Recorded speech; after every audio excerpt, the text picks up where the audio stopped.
What's up guys, this is Jedith, and as you may know, patch 10.2 is coming very soon. It's literally right around the corner. I'm recording this video a little bit in advance, so by the time you're watching this, BlizzCon is probably already going to have happened or be in the process of happening. We may know about the next expansion by the time you're watching this. Because this is happening so soon, I wanted to make a video before I left talking about a build that you're going to want to use on the 7th once the patch actually hits. So this build is different than what you're going to be using later on for one very important reason, and that reason is you're not going to have your tier set right away. We're still going to be using our old tier set from the previous raid, and then we're going to be progging through the next raid, Amir Drasil, and then once you get your 2-piece in that new tier set, that's when you're going to switch off the build I'm about to show you and then onto a new one. But this one you're going to want to use in the meantime, because we are getting these brand new trees that have had a lot of changes made to them compared to what you're actually using on live right now. On live, it's going to look a lot different. So it definitely changes things up a bit. So this is the build I am suggesting. This is the build that I'm going to be playing. And you might see other people suggesting other builds, and that's totally fine.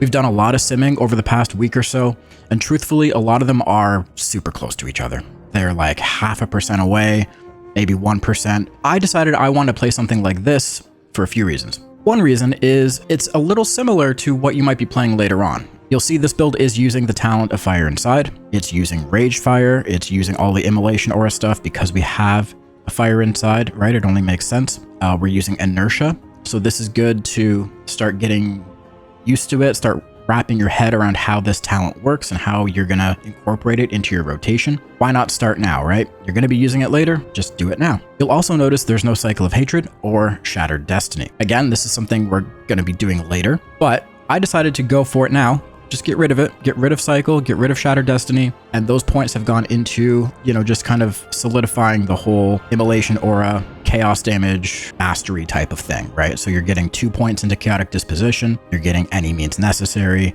you're getting a Fire Inside, you're getting all of the Immolation Aura talents that go with a Fire Inside, and you're getting Inertia. So you're going to be using this on the 7th. Your guild may or may not be raiding that week. I know some guilds are opting to not raid that week just to, give the raiders some time off. There's really no point to, you're not going to be farming gear or anything from Aberrus anymore. You can play around with this. There's a couple changes you could make. So like I said, this build does have Rage Fire. Probably something you want to keep if you're doing a fight with ads or AoE. But if you're not, if it's like a completely single target fight, you could take that point out of there and put it somewhere else. You could put it into Chaos Theory, or you could put it into Improved Chaos Strike if you wanted, or maybe 1 point into Blind Fury could be a cool thing. You could put it anywhere. You could put it into Relentless Onslaught. It's up to you. You have that freedom to put it wherever you want. With that in mind, I did make a cheat sheet for this build, as I always do with the builds that I kind of promote on this channel. So again, just by looking at this cheat sheet, you could see the talents are listed there. I have the optional swaps listed on the bottom for each tree, one for the class tree and one for the spec tree. The class tree, you can take out a point out of Flames of Fury. You can take a point out of that. You can put it into the darkness modifier. You can get Long Night, which increases the duration of darkness, or Pitch Black, which reduces the cooldown of darkness. I would say if you're going to use this build in Mythic Plus at all, you definitely want to do that because the value of darkness in Mythic Plus is going up this patch. They're increasing the effectiveness of it in 5-man content. So probably something you would want to look into doing. For the spec tree, like I said, you can swap out Rage Fire for Improved Chaos Strike or anything else I listed here. 1 point in Blind Fury if you want.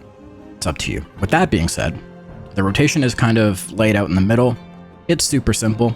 You might be thinking, okay, how am I going to incorporate all these new Immolation Auras? How do I use Inertia? You can get super technical with it if you want, but truthfully, all you need to do is make sure you're not capping at 2 charges of Immolation Aura, and you want to make sure you have your Inertia buff for your heavy hitting attacks. So if you're going into an Essence Break window, you want to make sure you have Inertia. You want to make sure you're stacking your Inertia, your Initiative, and then in between your Essence Break windows, again, just make sure you're using your Inertia before you do things like the Hunt or before Blade Dance. Anything substantial, you want to make sure you're just getting that Inertia buff, and that's pretty much it. So if we look at the cheat sheet, you're going to Immo Aura and Fell Rush to gain Inertia, then your Essence Break window, right? I-Beam to enter Demonic, VR and Essence Break together, prioritize Death Sweep inside of Essence Break, and then you're going to fill with Annihilation. So one of the major ways the gameplay with this build differs from what you're probably used to. So You're going to have I-beam for all of your Essence Break windows, but now you're not going to have that in-between that we used to have because we're not reducing the cooldown of I-beam with Cycle of Hatred anymore. Let's see what that looks like here. We're just going to go in to our Essence Break window. Perfect. We're going to, yep. Okay, so now I-beam is on cooldown, right? So now we're not reducing the cooldown of it when we're spending our Fury. When we're pressing Chaos Strike, Blade Dance, etc., it's not reducing the cooldown. So we're going to get a VR in between. We want to use that VR, make sure we use VR on cooldown. And then, if you'll notice, VR is synced up with I-beam. So they should both come back up at the same time. And then it's pretty self-explanatory from there, right? That's when you want to go back, do your Essence Break window again. So what this does is it frees up the restriction that we used to have where, you know, if we weren't spending enough GCDs in between those Essence Break windows, things would get thrown off, they wouldn't line up. There was a lot of importance put onto making sure we're pressing our buttons fast enough and spending that Fury to reduce the cooldown on I-beam. Now it's a little less focused on that, and a lot of the damage is shifted out of that and put into more passive things like our Rage Fires, our Immolation Aura, and with all of those in consideration, they're all feeding into Chaotic Disposition. So a lot of the damage just kind of happens on its own.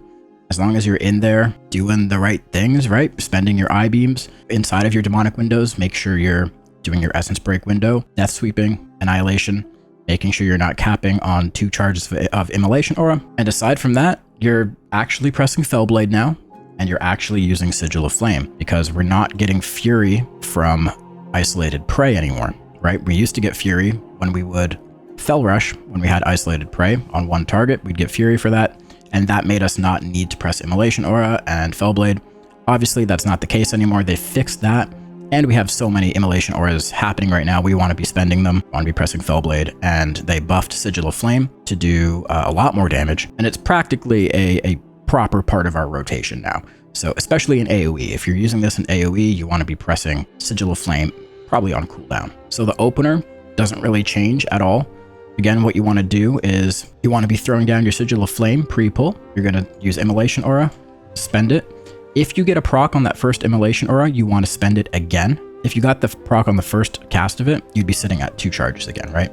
So you never want to be sitting at 2 charges. After that, then you just go into your regular window. You're going to be, you know, doing your Essence Break window. You would meta.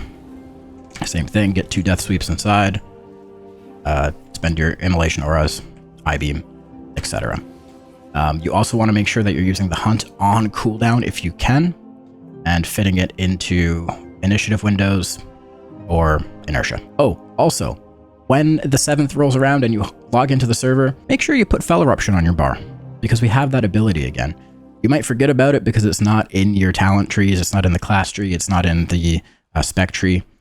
We get it for free. So make sure you put Fell Eruption back on your bar if you used to play with it in Shadowlands or BFA. I missed using this ability, man. It's a good one. So yeah, find a spot for that on your bars. So you're going to be using this build up until you get your 2-piece. The 2-piece should come pretty quickly if you're raiding. They're increasing the rate of the Catalyst. You're going to be getting probably a piece or 2 from the raid when you're in there raiding with your guild. Demon Hunters, Havoc Demon Hunters are actually one of the classes that are top priority to get their 2-piece as soon as possible because we get such a increase from it because we're getting that 2-piece bonus that makes our Blade Dance just throw glaives, right? Practically getting 2 GCDs for the price of 1.